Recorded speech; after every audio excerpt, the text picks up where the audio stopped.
What is up, guys, and welcome back to another episode of Subnautica. So today we are talking about quite a few things, and it's going to be pretty informational. So the first thing is that for the Cyclops, they added a 10% overcharge shield, I believe they called it. After it is gone, then damage will start on the Cyclops, and afterwards of not taking damage for a certain amount of time, it will then regain. So even if your health is like down here, it should then recharge if you don't take damage for a certain amount of time. So that's a really cool addition. Also, if you did notice, they did change the fabricator here. It just looks like it's more into the wall, so that way it doesn't look like it's hanging off. Also, the power efficiency module has been changed. It now says Cyclops engine efficiency model. So what that means is that the efficiency model only works for driving. It doesn't work for if you put a fabricator in here or power cell charger or battery cell charger. And from what I am aware, they did also change it so that way if you have a power cell charger, that it's now a 1-to-1 ratio. So if you have how many do we have back here? 6? Yes, we have 6 power cells. So if you have 6 charging here, so 3 different power cell chargers, you won't get a net profit. So 100 of that power will go to 100 here, so 600 will go there. So essentially you're just transferring the power. You don't gain any power from the power cells anymore. So that's going to change quite a bit, especially since like the only way I've ever made it out of the lava zone in my live streams is by that net gain that you get from the power. So I did ask if they were going to nerf or balance the lava larvas in any way, and they said they're looking over the entire power system of the game. Also, base pieces will also take power now. So if you add an additional tube or if you add a multi-purpose room, they will now take power as well. My assumption is that it will be a minimal amount of power.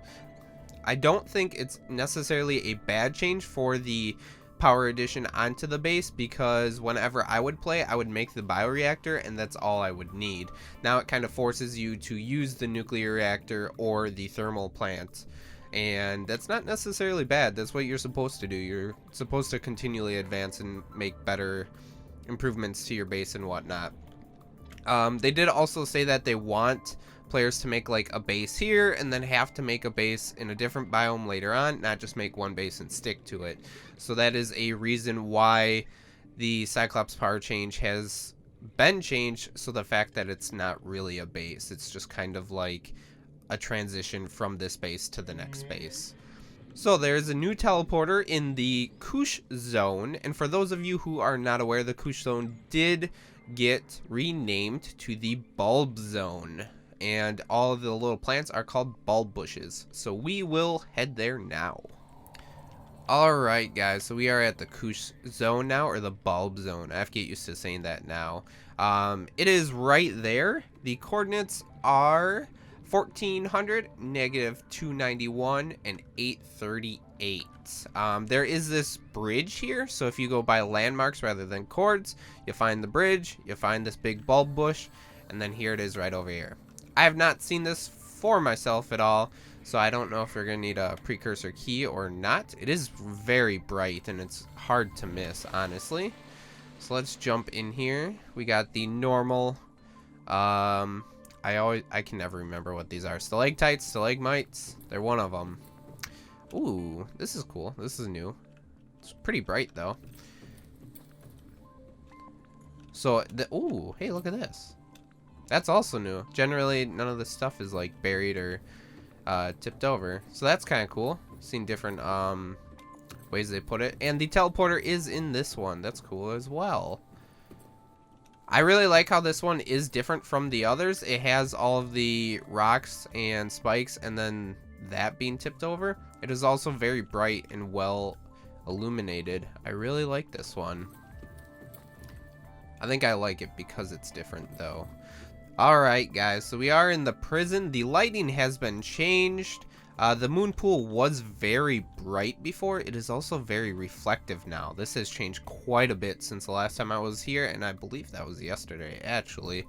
It looks amazing, actually. So, the water has become murkier, so that way you don't accidentally see the sea emperor down here. The lighting in here has changed as well. This is the first time I've been seeing this. So, a lot of people have asked how you're going to have enough oxygen to stay down here and like hatch the eggs and whatnot. So these brain coral, if you are not aware, produce oxygen in bubbles. They said there will be a sufficient amount. And there was also talk about the exosuit not being allowed in here, but it's too much work. This has been changed. There's now sand on top of this, like we talked about in a previous episode. The lighting of this has been changed as well. And then the sand has been added to this teleporter here. When you talk to the Sea Emperor and you go through all the cinematics and whatnot, it will blow the sand away, revealing it. And then you'll be surprised and be like, oh, there's a teleporter here. I wonder what we use that for. And then you go endgame and the babies go through it. However, it does not have a hitbox, and you can just activate it anyway. You do have to be careful because you can go through the floor right here. Alright guys, so the entrance here, there are now totems and there are lightings being added. I believe the source is right there. It's kind of weird. I wish they would like fade that away just so it's not so apparent that it's not coming from anything. Some of these have been animated now. I believe it's these two. This one's now animated, kind of like pops up like that. And then there is this one that moves as well now. So that's pretty cool.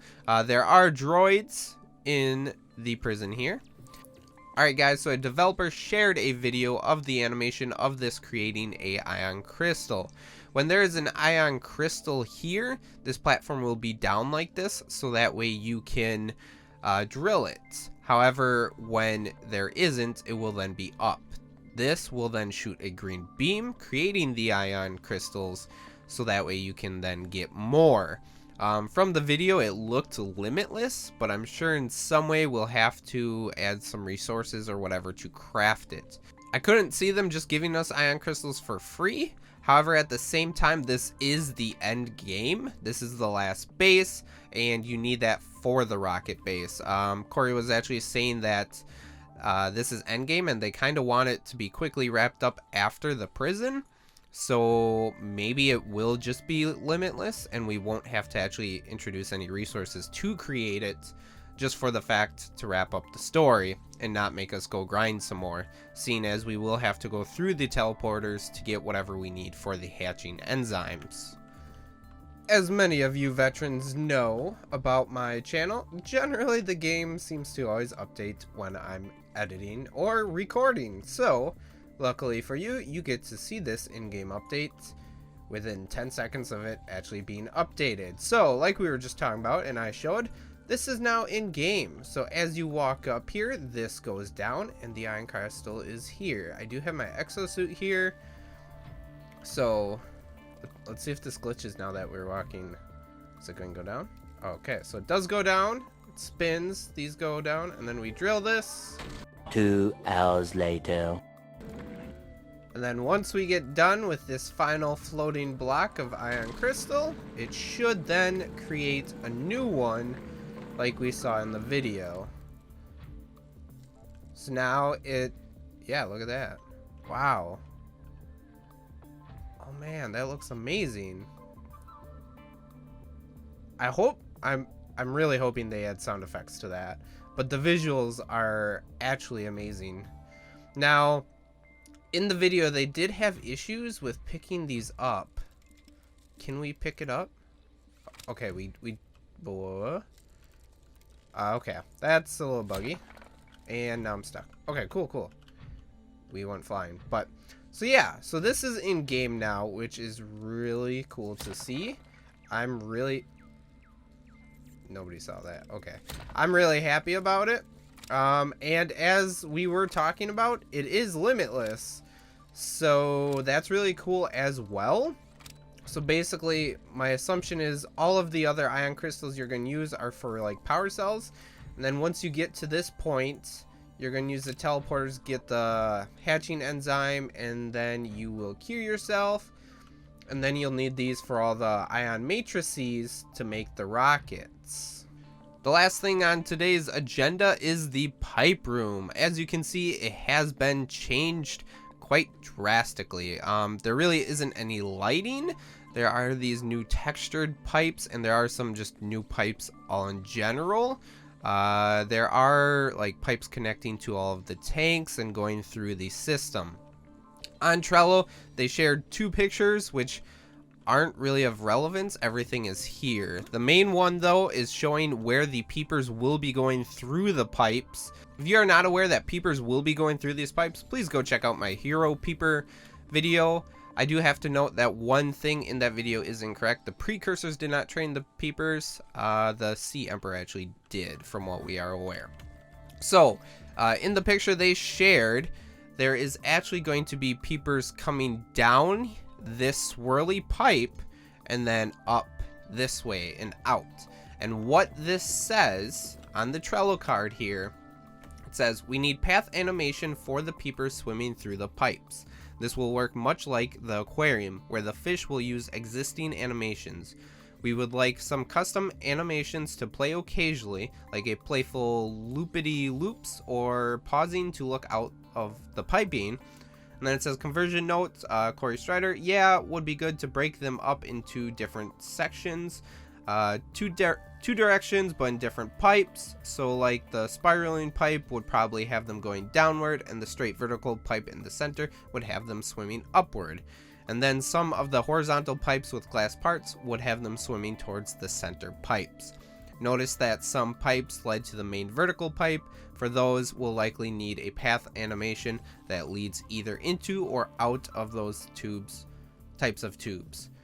So it looks like they're finally getting to work on the peeper animation, and I honestly can't wait. I really feel, for some reason, at least to me, that this room is really going to be the point of center for me. Because we kind of knew what was going to be in the aquarium. We knew about the Sea Emperor. Now, new players to the game, obviously the Sea Emperor is going to be the biggest focus. But I think this is personally going to be the coolest one for the fact that there's going to be peepers going through it and everything. So I do hope you guys enjoyed. If you did, please don't forget to hit the thumbs up button. And if you aren't a current subscriber, please be sure to subscribe to keep up to date with all of the Subnautica news and content I will be covering. And as always, guys, thank you for watching, and I hope to see you in the next one.